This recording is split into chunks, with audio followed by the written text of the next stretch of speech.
Hello everyone, this is the Duke, and I'm bringing to you another game from Utah players, or I guess Utah player to be precise. Anyway, let's get to it. Spawning on Antiga Shipyard, by the way. I believe this is a ladder match. Spawning on Antiga Shipyard as the Red Zerg, we have local Utah player Jardozer, and spawning in the bottom center, right? I don't know, question mark. As the blue Protoss, we have CanNaBOSS. Now, I don't know what CanNaBOSS is. I do know that Jardozer is a Masters player. So I imagine this is probably a Masters match. So let's see what these guys are going to do. I always love watching Masters players. They're so good. I love it. So it looks like CanNaBOSS is going to be going for a low ground wall off. Most likely to be Forge Fast Expand, as this ramp isn't too hard to defend with some sentries and some stalkers. Although interesting position of his pylon. His pylon is actually right out front.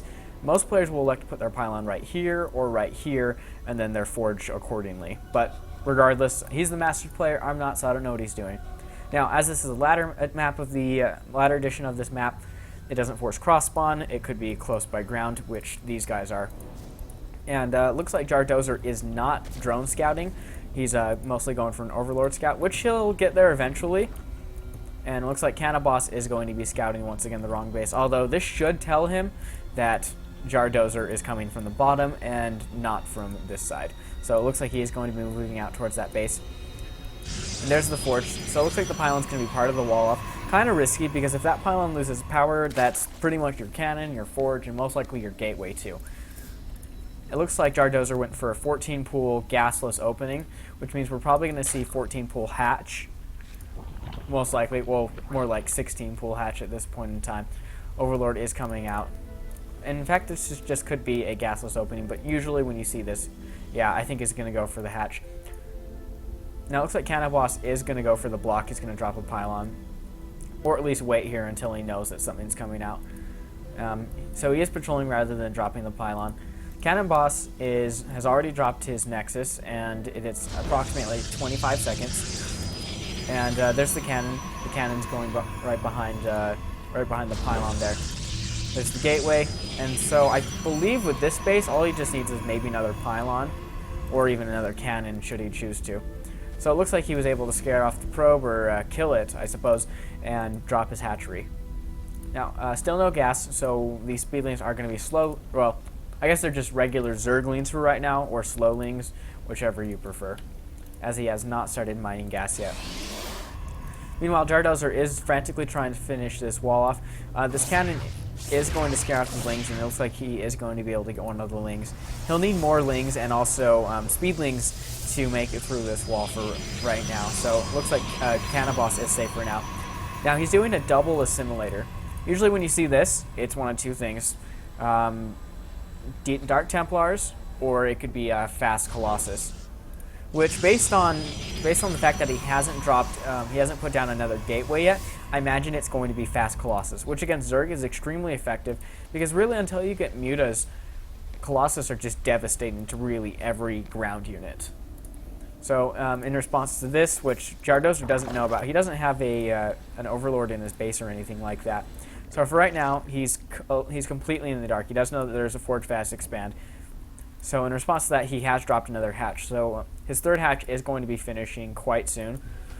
Still no gas from Jardozer, or really any other units. In fact, he only has those 3 speedlings for right now, and his queen. He doesn't have any more other speedlings. He doesn't have a roach warren or any other forms of tech. But luckily for him, CanNaBOSS is virtually in the same position. CanNaBOSS can build stalkers, but he only just now started Warp Gate, and he only has 1 gateway to do anything. Although he is going for a fast ground attack upgrade. So more than likely this will be a +1 or even a +2. More than likely it'll be a +2 robo timing. I mean, unless he drops a bunch of gates. I could be wrong about that, but usually when you see double gas, it's fast robo. That's just been my experiences.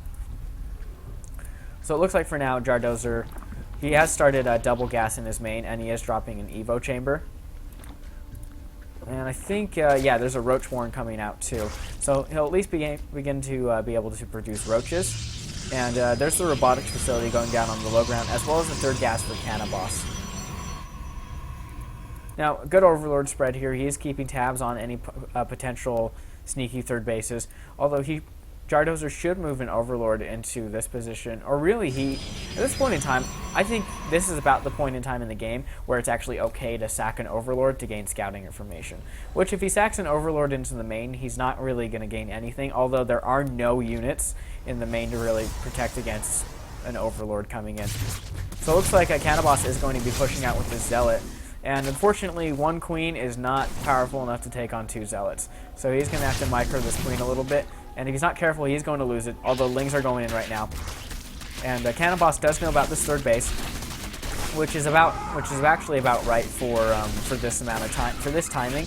And usually, the proper response is to actually go third hatch or drop your third base once you see Forge Fast Expand. Because at that point in time, if you scout the Forge Fast Expand, you know that the Protoss player is going to be equal with you in economy, which is, as a Zerg player, never somewhere you want to be.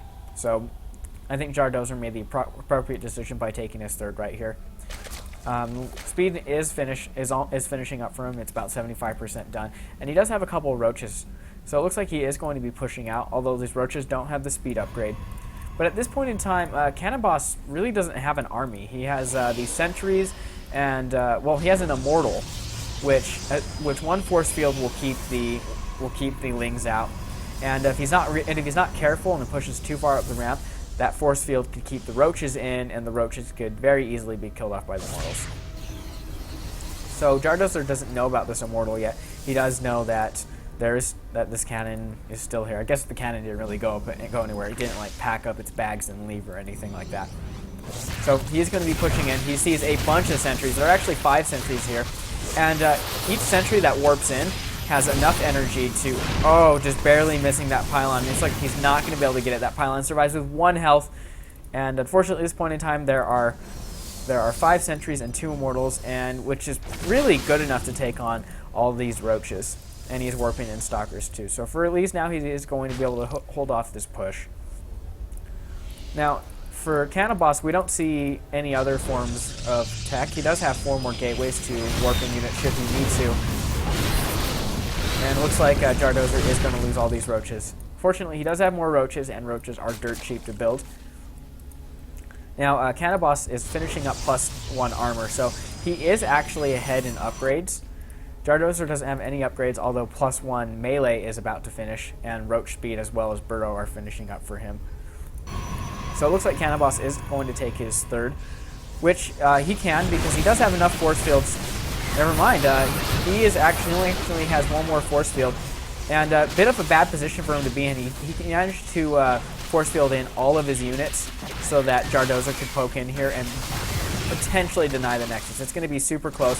I think he is going to get the deny and force the cancel, as there are just too many roaches here to deal with. So he does manage to force the cancel on the third, and Jardozer has put down his 4th. Really nice play there from Jardozer. Fortunately for CanNaBOSS, he did force field his units in, which is something, force fields are a bit of a double-edged sword. They're great for keeping away, in a PvT, they're great for keeping away lings or banelings. However, with your force fields, you could actually force field your zealots in, which basically kills their effectiveness, makes them not effective, although they are good for taking hits at that point in time. But nobody likes sacrificing units, especially units that they're cheap after you have 3 bases, but even on 2 bases, zealots are still not expensive. A bunch of lings are coming out, and this composition is very stalker heavy with quite a few sentries. So with some really good force fields, these lings are going to be relatively ineffective. So he is warping in more zealots. However, there are quite a few lings here. There's 3 pages worth of lings and roaches coming out too. So he's got to be very careful with how he plays this and very careful with his force fields. Now, as for CanNaBOSS, he does have +2 on the way. And +2 melee is about halfway. Well, both their +2 ground attacks are going to finish at about the same time. But +1 lings, those are just scary. Those are kind of terrifying, because lings just have such good DPS. Fortunately for CanNaBOSS, he does have this observer here, so he's going to be able to see when his forces move out. And there are quite a few zealots here, so with some good force fields, he could manage to get some good lane control.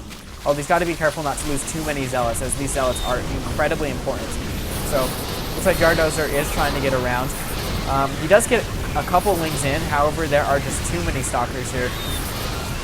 And it's gonna, yeah, really nice force fields from CanNaBOSS keeping the lings out. The lings are really the scary thing for the stalkers and for the immortal, as immortals are not very good against lings.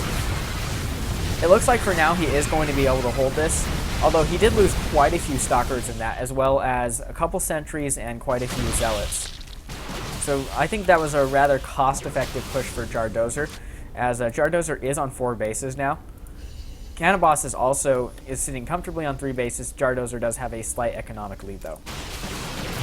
So it looks like CanNaBOSS is going to try and push up into the 3rd. He does have a pylon on the high ground to quickly warp in units. And, you know, I just think there are just too many immortals here for these roaches. So here come the lings, and oh man, that's just too bad. The lings do manage to get a surround on the immortals, and the immortals, the unit essentially keeping CanNaBOSS alive, are now gone. Although CanNaBOSS does have a robotics bay, he isn't actually producing anything out of his robo. He is going to be going for an immortal, which does produce faster than a Colossus, about 20 seconds faster. Which, you know, I think at this point in time, if he would have warped in maybe a couple sentries, well, he did warp in some sentries. Unfortunately, the sentries were caught incredibly out of position, and they are going to get killed by all of these things, which now have +2 and +1 armor, making them just that much more effective. Although the lots are equal in terms of upgrades with the lings, and lots just get harder to kill with every upgrade. In fact, they're really hard to kill, especially when they have, you know, +3 armor. So it looks like, at least for now, Jardozer's not going to be able to push into the main. He does deny this 3rd base of CanNaBOSS, which, you know, he needs the gas production for. However, CanNaBOSS really doesn't have that much in terms of unit production. He only has this one robo, which he does have an immortal out. However, there are so many roaches here that he's just not going to be able to deal with this. And the roaches are going to take down the photon cannon. He is blinking back his stalkers. However, these stalkers are not going to last that long against this amount of roaches.